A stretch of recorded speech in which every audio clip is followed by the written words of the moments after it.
en el que vean en una onda más isodifásica. Eso quiere decir que va a tener tanto un valor positivo como un negativo lo más parecido posible. ¿Sí me van entendiendo? O sea que la onda R como la onda S van a ser de la misma amplitud, ¿vale? Lo más parecidas posibles. O sea, van a ubicar ese QRS, ya sea en D1 o en ABF, y una vez que lo ubican, van a contar los cuadritos positivos, es decir, cuánto mide para arriba nuestra R, ¿vale? Entonces ustedes cuentan los cuadritos chiquitos y cuentan tres, ya, tres. Ahora cuentan los de abajo y cuentan dos. Entonces, lo que sigue es restar los positivos de los negativos, ¿vale? Eso es tanto para D1 como para ABF, porque el método rápido incluye los dos, D1 y ABF. Una vez que hacen la resta y que ven que les sale más uno positivo, y supongamos que en D1 también les salió más uno positivo, suman y eso lo pasan a su plano cartesiano. Entonces, en ABF, por ejemplo, le salió uno positivo, ubican dónde queda el uno positivo. Y luego en D1 también salió uno positivo, ubican dónde queda el uno positivo y trazan la línea, como en los planos cartesianos, o sea, la mitad, y ya les va a decir dónde cae. Entonces, para más fácil y para que ustedes no tengan que hacer todo eso por el método rápido, si el QRS en perdón, en D1 y en ABF es positivo, el eje es normal, que es el ejemplo que ahorita les puse, que los dos salió más uno, es normal. Si en ambas, tanto en D1 como en ABF está negativo, el eje va a tener una desviación extrema, a lo que se le conoce como indeterminado. Ahora, si en D1 es negativo y en ABF es positivo, el eje va a estar desviado a la derecha. Y si es positivo en D1 y en ABF es negativo, es necesario a lo mejor valorar la derivación 2, porque muchas veces no sabemos bien dónde está cayendo el eje, ¿vale? Entonces ustedes valoran la derivación 2 y si el eje, si es positiva, el eje es normal. Y si es negativa la derivación 2, el eje está desviado hacia la izquierda. Es que es muy como impreciso a veces checar cuando se va hacia la izquierda el eje cardíaco, ¿vale? Entonces van entendiéndolo de manera rápida, chicos, porque aquí pues es un poquito complicado porque no les puedo trazar el plano y no puedo ir con ustedes haciendo como viendo los ángulos y demás, pero sí lo van entendiendo de manera rápida. Sí. ¿Seguros? Yo No. tengo una pregunta. Ajá. Es respecto, bueno, se puede hacer con, ¿cómo se llama? También con D2 y con su A y con ABL, porque son las perpendiculares en el triángulo de Joven, ¿verdad? Exacto. Ahorita iba para ese método, pero sí, súper bien que lo menciones. De hecho, ese es el siguiente, ese es el método como más preciso. El que les expliqué ahorita, es el método rápido. El que menciona el doctor ahorita es el método más preciso, que es buscar igual, buscan un QRS que sea más isodifásico, y una vez que lo localicen, vamos a irnos a las perpendiculares. En este caso, regularmente, siempre es D2 y ABL. Entonces, supongamos que ustedes ven que en D2 está el QRS más isodifásico, es decir, ya saben que tiene tanto para arriba como para abajo que se ve igualito. Ahora, la perpendicular de D2 es ABL.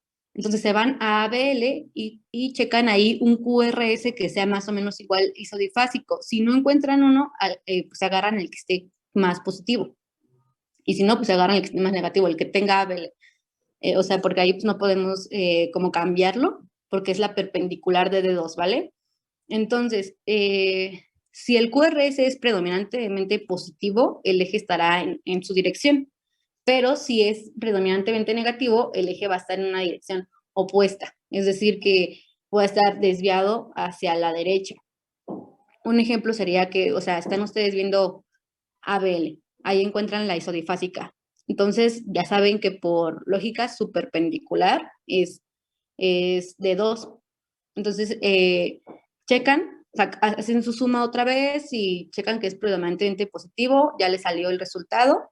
Entonces, el eje va a estar aprox entre 90 y 60 grados. Quiere decir que el eje va a estar bien, ¿vale? Entonces, si no se saben las perpendiculares, pues D1, su perpendicular es ABF, D2, su perpendicular es ABL, y de 3 subperpendiculares ABR, ¿vale? Entonces, ese es el método que el doctor fue el que mencionó. ¿Hasta aquí tienen alguna pregunta, doctores? Entonces ese es el de los deditos, ¿verdad? El de que si uno era positivo y el otro era positivo, todo estaba bien, ¿no? Y que si Es, uno...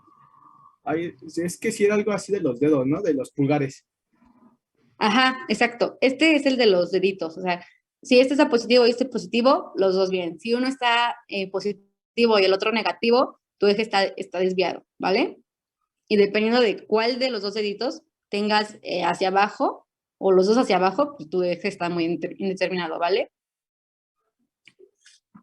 ¿Sí le están entendiendo bien, doctores, o quieren que me regrese, que lo vuelva a explicar? Ustedes digan.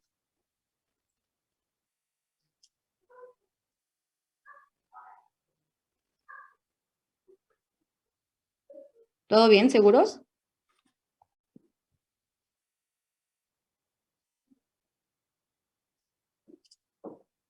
Bueno, entonces, si ya no tienen dudas con el eje, vamos a pasar al otro punto de la interpretación del electro.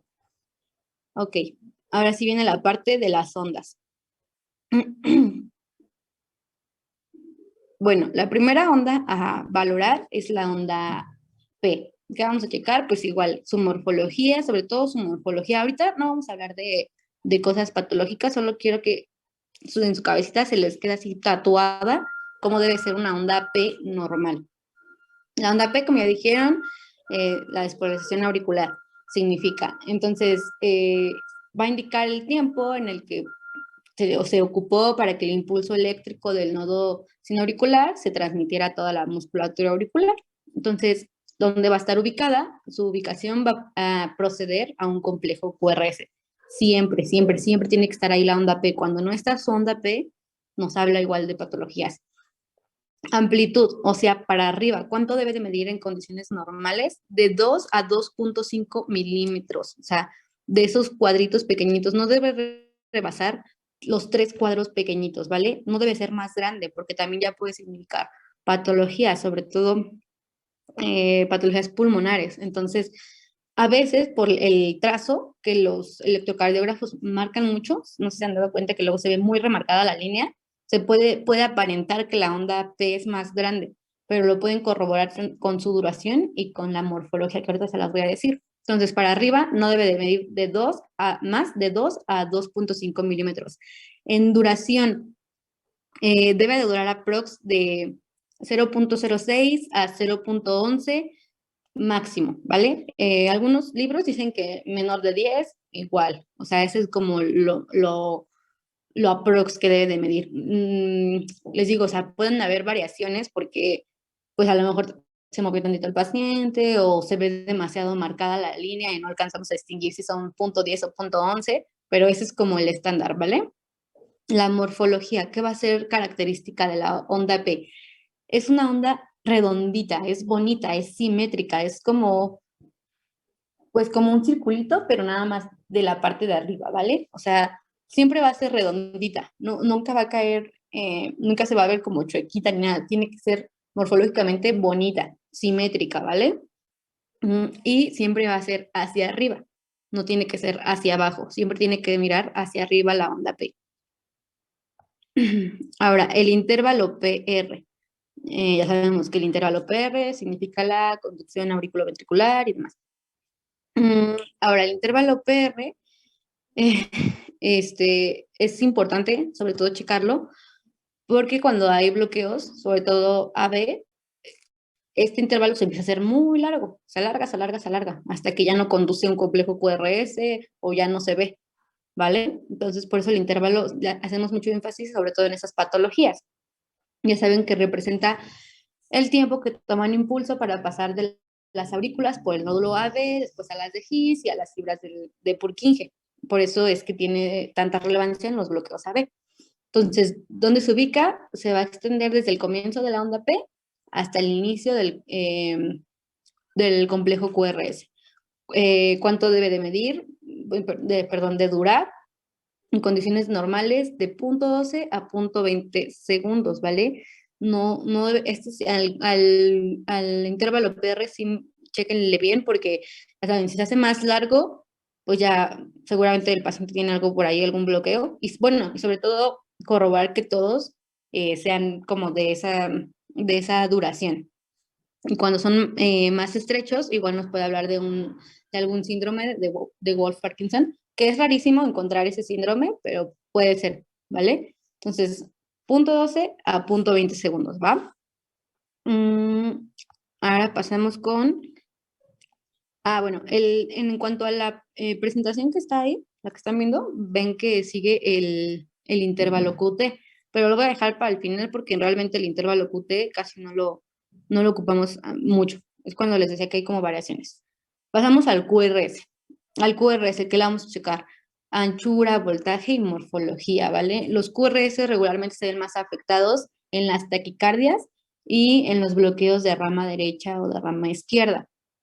Entonces, a los complejos QRS ya saben que significa la despoblación ventricular y que tiene pues tres componentes, una onda Q, una R y una S.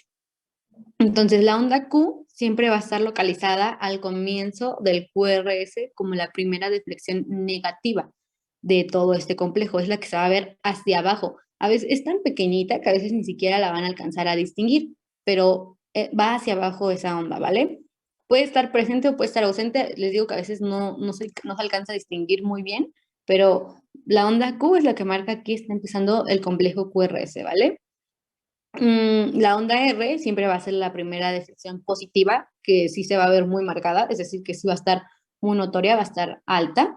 Y la onda S es la siguiente deflexión negativa que va a seguir a la onda R.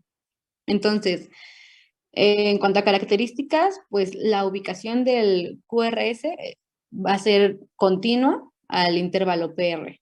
En amplitud, la amplitud sí varía dependiendo de cada una de las 12 derivaciones de su electro. Y también puede variar un poquito dependiendo de la edad y el sexo. A veces en los niños las pueden encontrar, bueno, pueden encontrar los QRS un poquito más anchos, más ensanchaditos, o sea, más larguitos en duración, y no está mal. En los niños a veces suele ser normal, ¿vale? Ya menos que sigan creciendo y que sigan teniendo esos QRS anchos, entonces hay que investigar la patología, pero sí varía un poquito. Y bueno, en una amplitud exagerada en cuanto a la onda R y sobre todo la onda S, pues nos puede llevar a un patrón de hipertrofia. Entonces, por eso es importante como tener conciencia de cuánto debe de medir. Entonces, la duración no debe durar más de 0.10 a 0.12 segundos, así ya como tope. 0.12 ya es el tope de lo que debe de durar el QRS completo. Van a ver que la mayoría de los libros a lo mejor dicen que 0.10, pero también 0.12 todavía está aceptable, ¿vale? Y pues eso es medido desde la onda Q. Si ustedes no alcanzan a identificar una onda Q, pues lo hacen desde una onda R, pero sí te dan como muy precisos en ver si está esa deflexión negativa que es la onda Q. Si no la ven, si definitivamente no está, pues lo miden desde la onda R hasta el final de la onda S, donde empieza el punto, bueno, donde está ubicado el punto J, ¿vale? Morfológicamente, pues tiene un aspecto diferente, puede variar un poquito. O sea, no está como muy clasificado decir que la deflexión de la Q tiene que ser puntiaguda.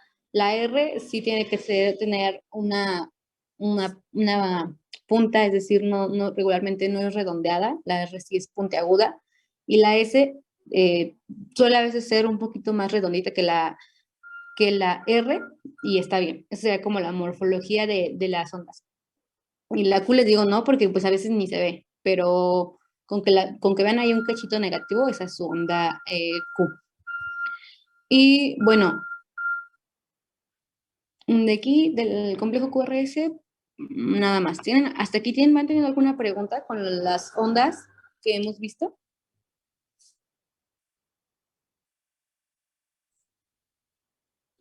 Ok, vamos a... O bueno, vi que alguien prendió el micrófono. No, iba a decir que no. Ok. Bueno, ahora vamos a el segmento ST. Bueno, el segmento ST, pues ya saben que representa el final de la despolarización ventricular y el comienzo de la repolarización ventricular.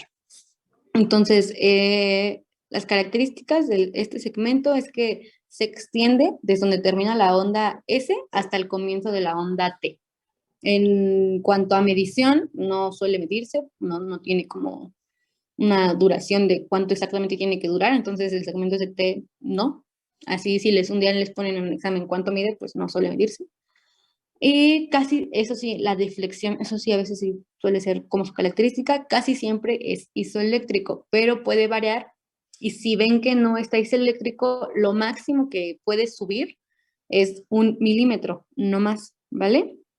Ya cuando lo ven demasiado bajo, pues probablemente hablamos de alguna cardiopatía isquémica y demasiado alto, a lo mejor de patologías pulmonares, ¿vale? Ahora, la onda T. La onda T, pues representa la repolarización ventricular. Aquí, pues, lo único que quiero que entiendan de la onda T es que morfológicamente sí es diferente a la onda P, igual que la onda U. Casi siempre es redondeada, irregular, pero tiene arribita, suele tener un piquito.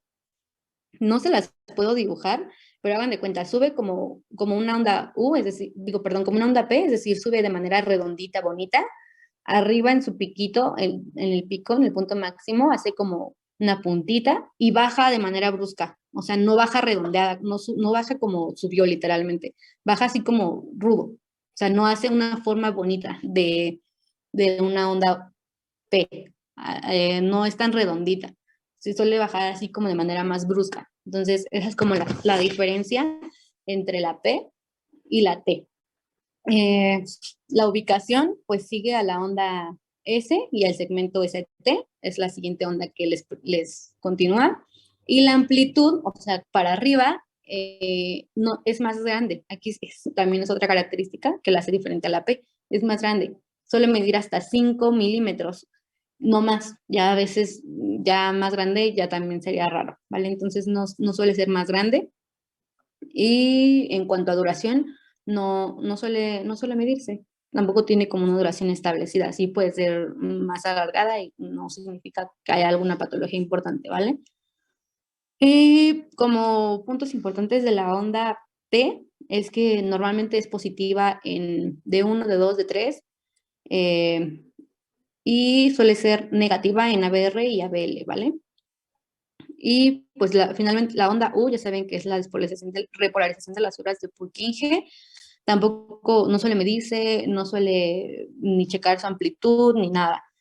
En cuanto a la morfología, es igual, ella está del lado positivo, siempre tiene que quedar arriba y casi siempre es redondita, pero es más chiquita que la onda P. O sea, si la onda P mide de 2 a 2.5 milímetros, esta lo mucho alcanza a medir 2 con mucho esfuerzo. Es más chiquita siempre, es más pequeñita, ¿vale? Y ahora sí, el mecanismo del intervalo QT va a representar el tiempo necesario para que se verifique la despolarización y la repolarización ventricular.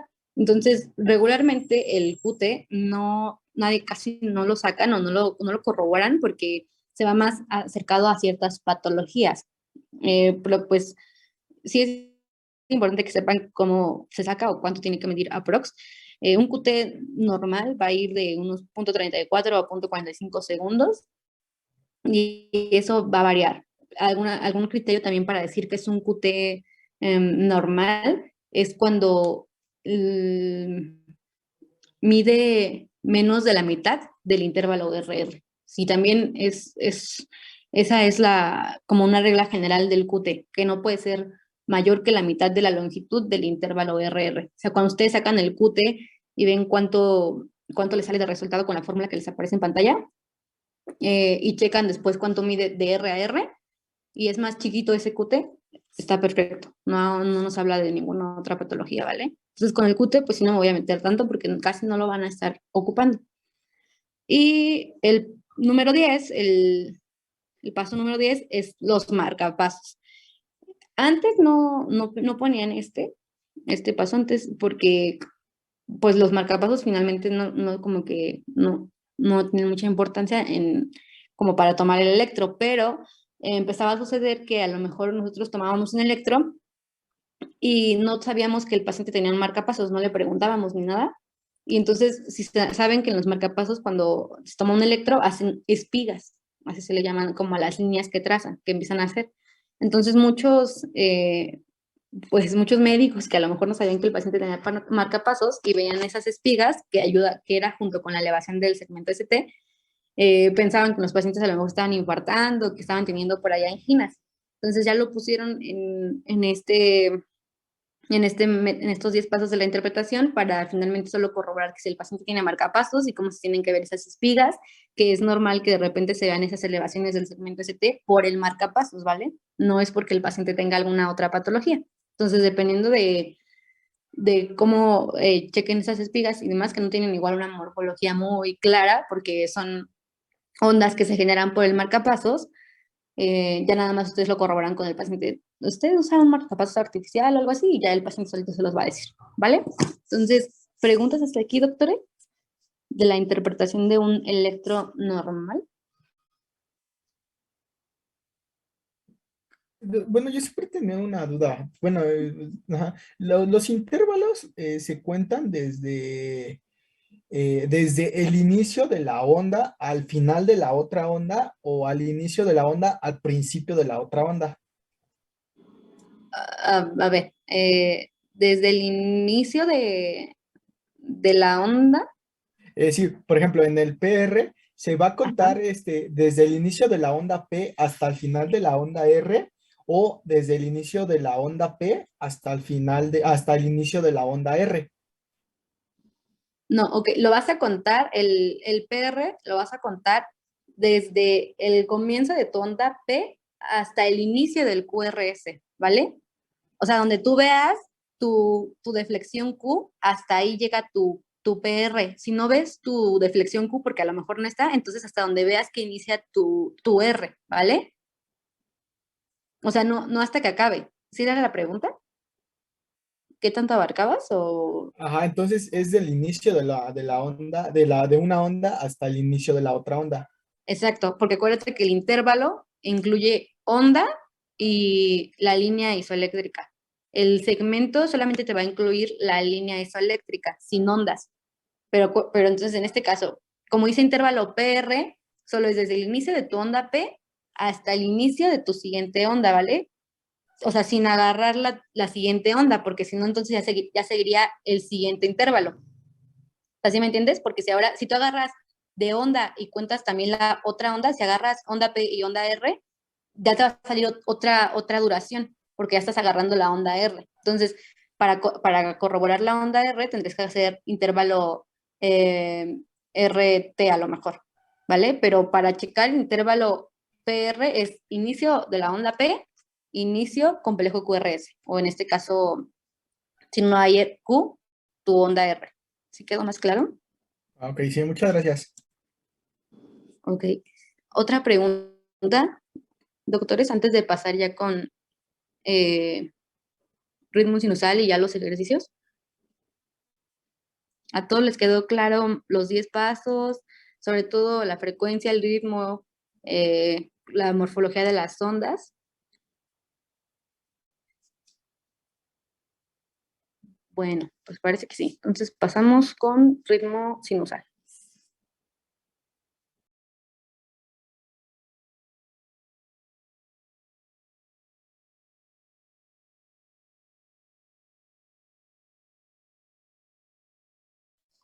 Bueno, entonces vamos a comenzar hablando de lo que es el ritmo sinusal. ¿Alguno de ustedes me podría decir por qué creen que es importante este ritmo o por qué es en el que más nos vamos a enfocar, a pesar de que tenemos algunos otros ritmos cardíacos? A ver, doctor Aldair, ¿me puede decir, por favor?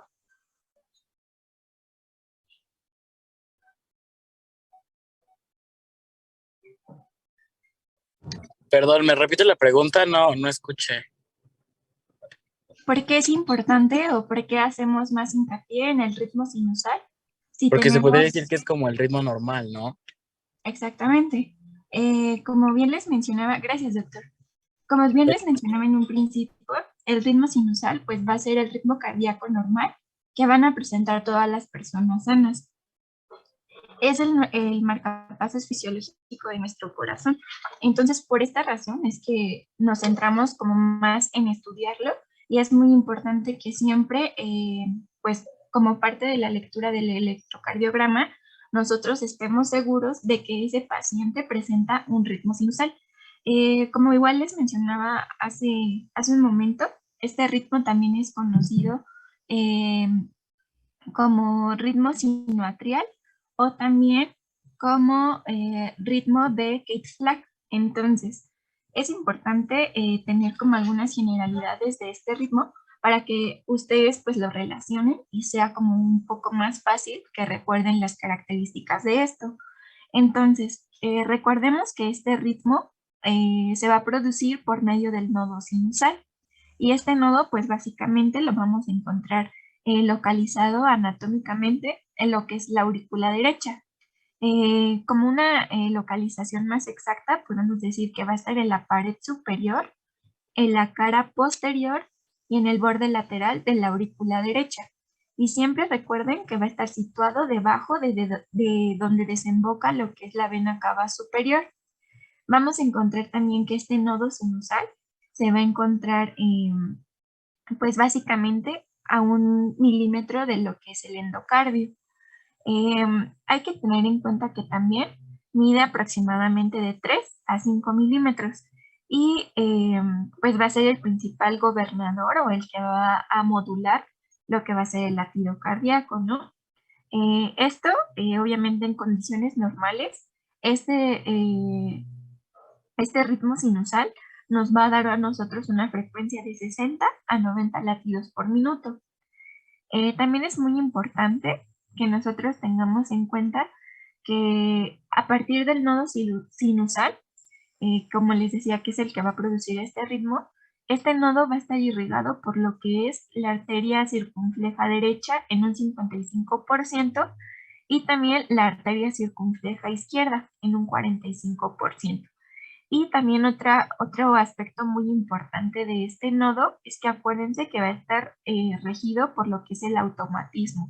O sea, este no va a depender de manera tan directa del sistema nervioso para poder llevar a cabo su función, sino que recuerden que esa es una característica muy importante, el automatismo del corazón. Y bueno, ya pasando con los criterios electrocardiográficos normales o que nosotros vamos a tomar en cuenta para determinar que ese electrocardiograma o ese paciente está presentando un ritmo sinusal.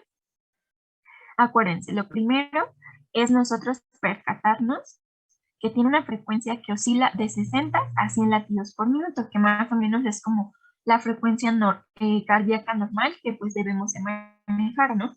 Entonces, aquí es importante que, bueno, ya como les mencionaba la doctora Helen, ustedes van a adoptar el método que se les haga más fácil para calcular la frecuencia cardíaca. Pero entonces, acuérdense que siempre debe de ser de 60 a 100 latidos por minuto. Después tenemos lo que es la regularidad. Este ritmo debe ser regular y una manera fácil, no sé si alguno de ustedes ya la ha sacado pues en los hospitales de las que están tratando, una manera fácil de saber si ese ritmo es regular o irregular es tomar un trocito de papel y vamos a ir marcando con un lápiz una línea en donde está lo que es R con R y vamos a ir calculando. Y posteriormente que ya trazamos esas pequeñas líneas, las vamos a ir comparando a lo largo de todo nuestro electrocardiograma. Y esas líneas que trazamos deben de coincidir en lo que es el intervalo RR. Entonces tienen que tener más o menos la misma distancia para nosotros considerar que ese ritmo es regular. Después pasamos con lo que es la onda P. Aquí nos menciona que debe ser ascendente y redondeada. No sé si alcanzan a ver el cursor aquí, es que hace rato traté como de poner el modo pizarra, pero no pude. Entonces, sí alcanzan a ver lo que es el cursor, donde les estoy señalando la onda P. Sí, sí se ve. Ah, ok. Gracias. Entonces aquí, como pueden ver, la onda P va a ser ascendente. ¿Esto qué quiere decir? Que va a ser una onda positiva.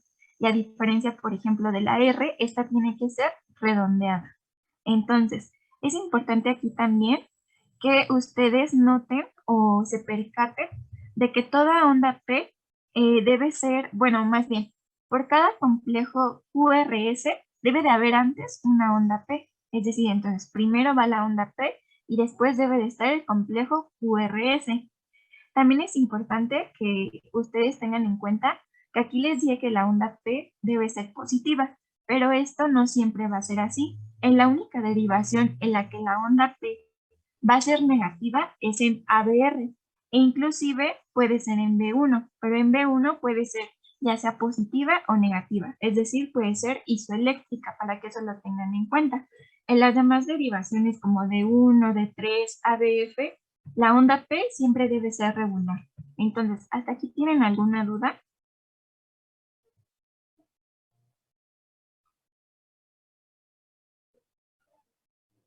Creo que no, ¿verdad? Todo bien. Entonces después seguimos con lo que es el intervalo PP e intervalo RR. Este intervalo básicamente nos va a hacer referencia al espacio o a la línea que va a haber entre cada onda P y entre cada R. Entonces, aquí tenemos que tener en cuenta que estos deben de ser iguales, o sea, es decir, debe de haber el mismo espacio entre cada onda para considerarlo que es propio de un ritmo sinusal. Muchas veces les van a decir que la onda, o sea, el espacio entre P y P debe ser igual, pero otras veces también les van a decir que es equidistante y esto básicamente es lo mismo para que no se confundan. Después tenemos la proporción de conducción. Esta debe ser 1:1. Y después de lo que seguimos del complejo QRS, este va a ser normal y únicamente lo vamos a considerar o lo vamos a ver más ancho, por así decirlo, cuando haya un retraso de la conducción eléctrica. También es importante, aquí se me olvidó decirles, perdón, que entre cada intervalo PR, como hace rato también lo mencionaba la doctora, debe de haber una, bueno, más bien, va a ser de 0.12 a 0.25 segundos, o muchas veces también lo manejan como de 0.12 a 0.20, pero pues esto obviamente va a ir como variando dependiendo la literatura de donde ustedes lo consulten. Entonces, ¿hasta aquí tienen alguna duda con el ritmo sinusal?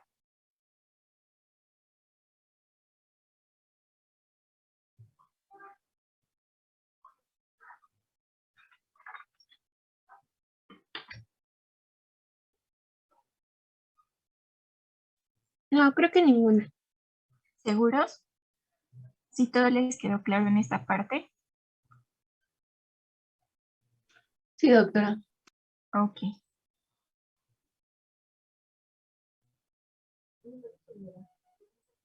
Bueno, entonces les voy a hacer unas preguntas. Doctora Fernanda, ¿en qué derivaciones del electrocardiograma quedamos que la onda P es la única donde puede ser negativa? ¿En qué, perdón?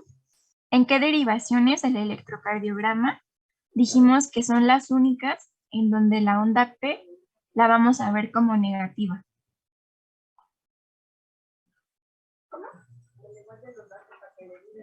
En B1, B2 y B3. No. Acuérdense que entonces la onda P nada más va a ser negativa en ABR y en B1 puede ser tanto positiva como negativa, es decir, puede ser isoeléctrica, pero acuérdense de eso, nada más ABR y en ocasiones B1, ¿de acuerdo?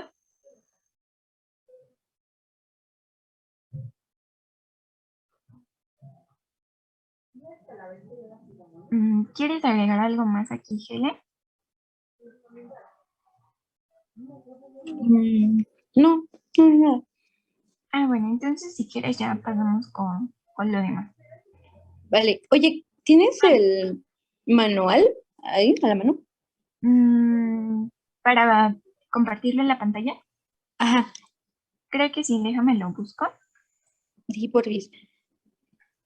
Y Si ustedes lo tienen, bueno, se los pedí hace ratito, si quieren, búsquenlo, o sea, ya sáquenlo en su teléfono o como estén ahorita checándolo, porque vamos a ir contestándolo.